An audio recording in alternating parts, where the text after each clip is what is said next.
Hello and welcome to the Tip of the Week. This week's topic is pin an app to the taskbar in Windows 11. Do you ever wonder if there's an easier way to get to an app on your PC or laptop? By pinning the app to the taskbar or start menu, you can make it easier to locate within 1 to 2 clicks. In this demonstration, you will see how to pin the app to the taskbar.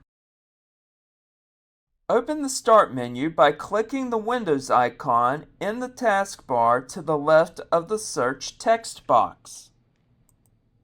Click on the All link in the upper right corner of the menu to show all apps. Right-click on the app you want to pin to the taskbar. Hover over More and click Pin to Taskbar. Do you have questions about using Windows 11? There are several resources available. The links and contact information are listed here.